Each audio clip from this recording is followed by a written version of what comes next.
Nuestro siguiente disertante es el doctor Rafael Freire, que es intensivista pediátrico del Hospital Austral y también coordina la terapia pediátrica del Sanatorio Fenoquieto.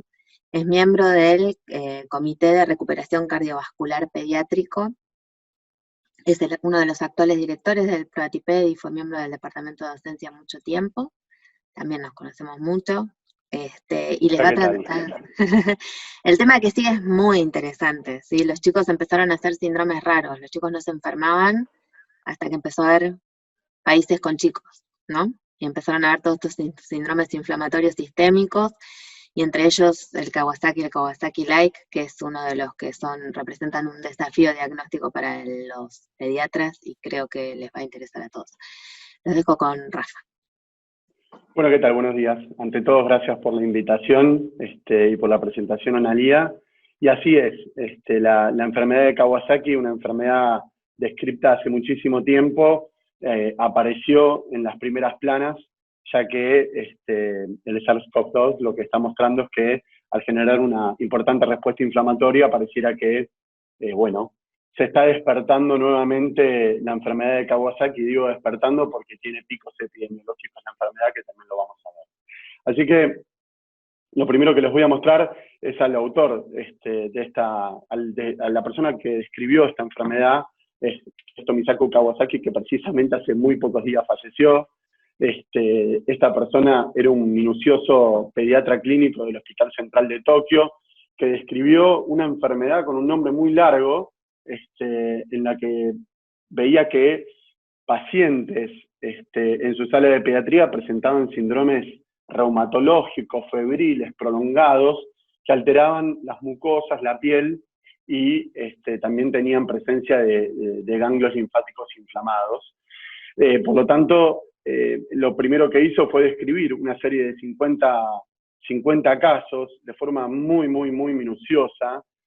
Acá hay un pequeño, les puedo mostrar un poco lo que muestra el primer artículo que él describe en 1967 en una revista de reumatología japonesa que luego es traducida al inglés por la Pediatric Infectious Disease, donde él describe, digamos, de forma, vuelvo a repetir, muy minuciosa, cada paciente que él describe con esta nueva enfermedad. Es así que levanta el guante la revista Pediatrics, y traduciéndolo en inglés y mostrando el impacto que tiene esta revista, describe una enfermedad mucocutánea linfática con una prevalencia muy, muy, muy importante en Japón. Y digamos que es el primer artículo que describe la enfermedad, 7 años después de la primera descripción de casos que él tiene. Y básicamente la enfermedad de Kawasaki es una vasculitis sistémica de los pequeños y los medianos vasos arteriales que afecta a los menores de 5 años, que es la principal causa de enfermedad cardíaca adquirida en pediatría, y que si no se trata puede tener severas complicaciones como la dilatación coronaria y un porcentaje de muerte súbita. El criterio clínico de la enfermedad es la presencia de fiebre por más de 5 días, y 4 de los siguientes criterios, que son de inyección conjuntival, los cambios en las mucosas, en las extremidades, raya en piel y la linfadenopatía cervical, cada una de estas con diferentes características, y por supuesto sabiendo que hay un porcentaje de pacientes que cuanto más de estos criterios presentan, tienen más riesgo de presentar dilatación coronaria. Lo mismo así, los pacientes que, digamos, solo tienen fiebre y tienen dilatación coronaria, ya tendríamos diagnóstico de la enfermedad. Por lo tanto, estos son los criterios clínicos, y este es el pantallazo fotográfico de la enfermedad, donde podemos ver las lesiones en la mucosa oral, los edemas 5D en miembros inferiores y miembros superiores, con también eritema, la dilatación coronaria, la famosa lengua frambuesada que se ve en esta patología, y tener en cuenta que no aparecen todos estos criterios a la vez. Por eso es una enfermedad clínica, donde el pediatra clínico tiene que ser avezado en el diagnóstico y pensar en la enfermedad cuando un paciente presenta fiebre. Particularmente de todos los signos clínicos, uno muy, muy, muy patognomónico es la presencia de el eritema exudativo que el paciente presenta en los ojos, perdón, se me corrió la diapositiva, la conjuntivitis bilateral no exudativa que presenta el paciente en los ojos, donde lo que se puede observar es que hay un signo clínico muy relevante, que es en el limbo esclerocorneal no hay inyección conjuntival y por supuesto no es una conjuntivitis exudativa, que esto lo diferencia de muchas enfermedades virales. Esto es bastante patognomónico de la enfermedad. Se describe la enfermedad en dos grandes papers, luego de las primeras dos publicaciones que yo lo comenté, tanto en el 2004 como en el 2017 a través de Circulation, con dos grandes personas que describen la enfermedad que se llaman Jane Newberger y Jane Burns, dos personas que trabajan en Estados Unidos, que generan estos dos artículos que nos dan, digamos, el sustento para entender la enfermedad para nosotros los pediatras y los intensivistas, donde describen una enfermedad completa y una incompleta. A partir del 2004 se define la incompleta, donde los pacientes, aparte de tener fiebre, tienen solo 2 o 3 signos clínicos más laboratorio de respuesta inflamatoria, y los pacientes presentan dilatación coronaria. Esto que primero les relato, que es del Kawasaki incompleto, tiene que ver con que hay mucho más riesgo en los chicos más chiquititos de presentar dilatación coronaria que en los chicos que se van acercando más a los 5 años de edad. Y esto lo comento porque después tiene correlato con el pico de enfermedad que estamos viendo ahora. Y dejo el signo de pregunta. Los pacientes presentan dilatación coronaria, por lo tanto un paciente con fiebre, con muy pocos signos clínicos, yo puedo sospechar la enfermedad, y es muy relevante en cualquier momento, estadio de la enfermedad, solicitar ecocardiogramas seriados. Muchas veces uno pide un ecocardiograma el día 5, teniendo un solo signo clínico, o teniendo primer pico, digamos, primer día de los 5 días de fiebre, no tengo dilatación coronaria, no sospecho la enfermedad, no paso la gamma globulina y el paciente posteriormente padece la dilatación coronaria. Por lo tanto, hay que estar atentos a los criterios clínicos, ya que este artículo lo que nos muestra es que cuanto más signos clínicos tengo, más riesgo de dilatación coronaria yo tengo. Como les decía, es una enfermedad hasta los 5 años de edad, prepondera en las mujeres más que en los varones, y cuanto más pequeño es el niño, más chances de tener un Kawasaki incompleto y dilatación coronaria el paciente padece. El laboratorio tiene características de respuesta inflamatoria y de compromiso microvascular de otros órganos, pero principalmente el eritro y la PCR son dos indicadores que nos pueden marcar que uno está padeciendo la enfermedad. El Nobel es saber cuál es la etiología de esta enfermedad. Hace muchos años se vienen rompiendo la cabeza y la conclusión que más se están sacando es que hay una susceptibilidad genética entre el huésped y la enfermedad que uno padece. Y acá el rol de los virus ha tenido muchísima preponderancia en el último tiempo. Hay trabajos que describen que el adenovirus podría ser la causa del Kawasaki, y no dejó de pensarse que el coronavirus también podía llegar a ser la causa etiológica de esta enfermedad. Lo cierto es que no se sabe cuál es la causa, al punto que se llegó a se llegó a publicar un artículo en Nature, precisamente por Jane Burns, que es una persona que tiene un centro epidemiológico de Kawasaki en San Diego, donde vio que con las corrientes de viento que hay entre Asia Central y el Pacífico Norte, hubo diferentes picos de enfermedad, entendiendo que hay una microbiología de los aerosoles que puede generar picos de enfermedad en esta enfermedad. Así que pueda que la respuesta esté en el viento sobre la etiología, todavía eso no lo sabemos, pero pienso que el SARS-CoV-2 nos puede ayudar a interpretar el diagnóstico de la enfermedad. Continuamos. En cuanto al proceso etiológico de la enfermedad, les repito, hay susceptibilidad genética y hay una reacción de la respuesta inflamatoria. ¿Por qué digo esto? ¿Por qué esto es relevante? Porque lo que estamos viendo es que, lo vamos a ver más adelante, que muchos pacientes están padeciendo PCR negativa e IgG-IgM positiva. Por lo tanto, que hay una respuesta inmune tardía y no una reacción directa del virus podría ser la llave para tratar de entender este pico de enfermedad en el medio de la pandemia. Desde ya todos saben que el tratamiento es con gamma globulina y con aspirina.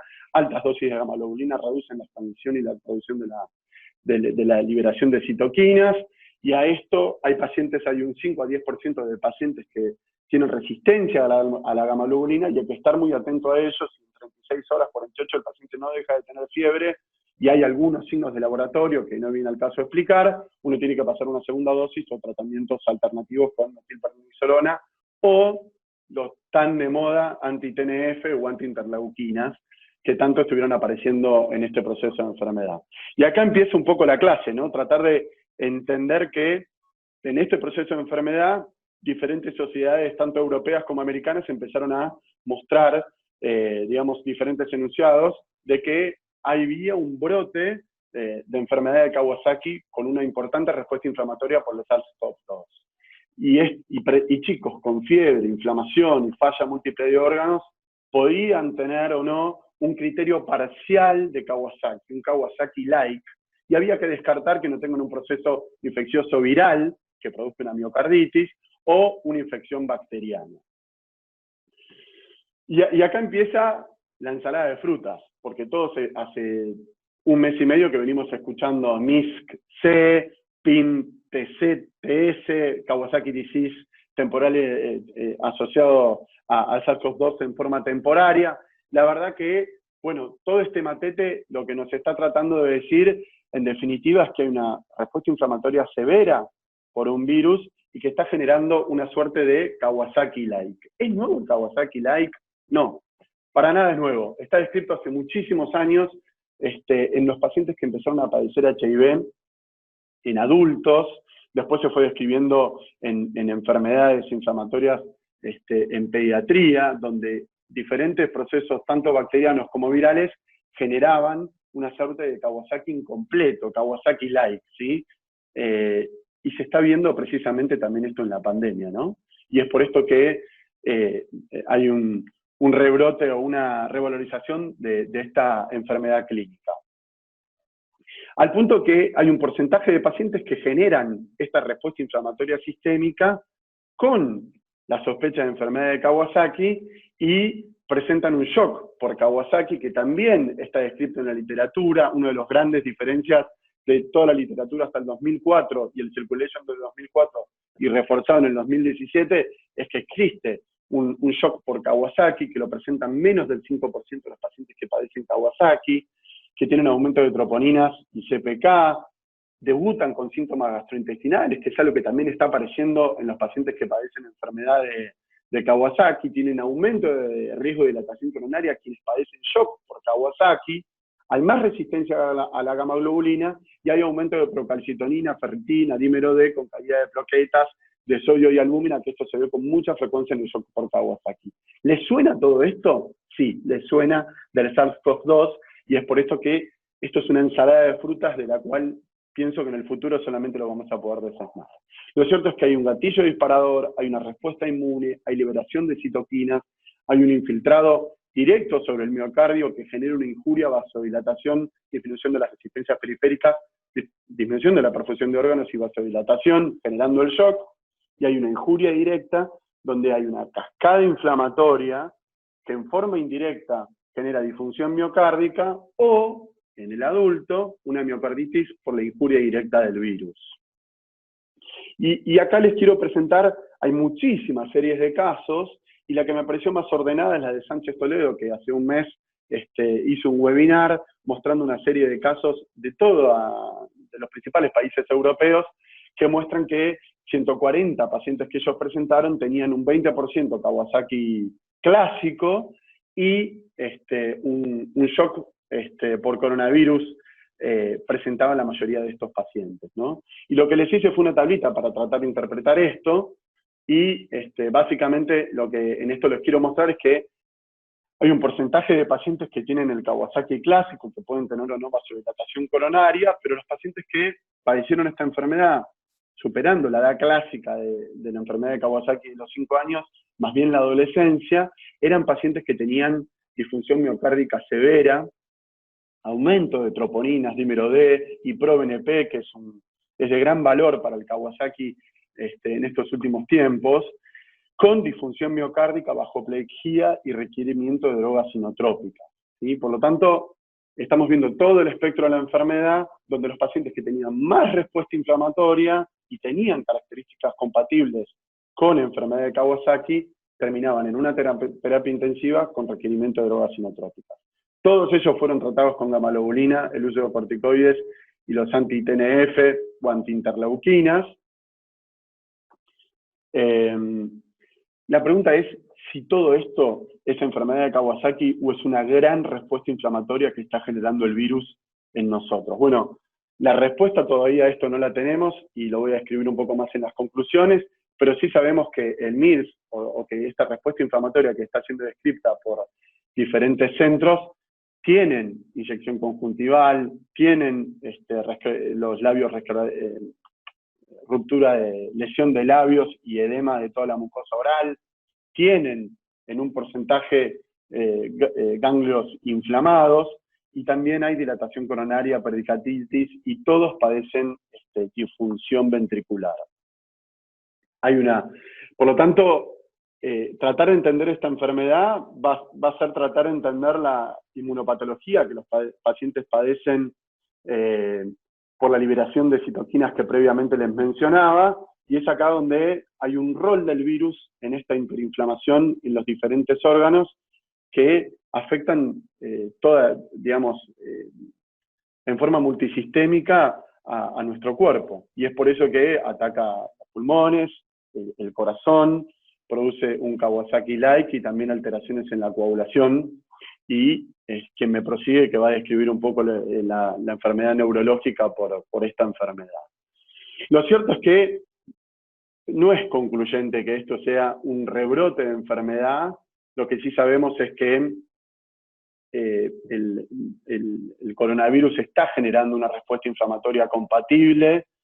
La revista New England hace un editorial sobre un artículo muy interesante de 19 casos en Italia que describieron un Kawasaki-like, y lo que básicamente dice es que hay que tener mucha conciencia de la enfermedad, hay que pensar rápidamente en el Kawasaki con el paciente que tiene sospecha de enfermedad de coronavirus, ya que muchas veces la PCR es negativa, y debemos analizar con cuidado y con objetividad estos resultados en el futuro. Por lo pronto, ir a buscar la enfermedad, ir a buscar la dilatación coronaria para tratar de hacer una rápida interpretación diagnóstica y un rápido tratamiento para evitar el aneurisma. Así que, como conclusiones finales, lo que le quiero decir es esto que vengo relatando desde un principio, ¿no? Que hay una importante respuesta inflamatoria por la enfermedad, por el virus, que ante la sospecha de Kawasaki-like, uno tiene que hacer un ecocardiograma seriado, ya que no tiene que haber la dilatación coronaria para indicar la gamma-globulina, y que con la sospecha diagnóstica, sobre todo en los pacientes más chiquititos o en los pacientes adolescentes que se están presentando con importante disfunción miocárdica, uno debería tener que pasar la gamma-globulina. Recordar esto que es casi fundamental de la charla que les estoy comentando, que es que pueden tener PCR negativa, pero hay que solicitar anticuerpos, porque la serie de los 140 pacientes que yo les relato, muchos de ellos, sobre todo los que tienen dilatación coronaria, tienen PCR negativa, pero tienen anticuerpos positivos. Por lo tanto, hubo una respuesta inmune a un proceso infeccioso previamente padecido en el paciente, y esto hay que tenerlo en cuenta. Ahora, ¿el COVID-19 es causa de dilatación coronaria? No lo sabemos. Desde ya que venimos pensando cómo tratarlo en estos últimos meses, y tampoco estamos encontrando una respuesta. Así que va a haber que ver a largo plazo cómo podemos tratar, cómo interpretamos todos estos pacientes que padecieron Kawasaki-like, y va a haber que seguirlos en el tiempo. Así que bueno, eso es lo que tenía para contarle. Muchísimas gracias.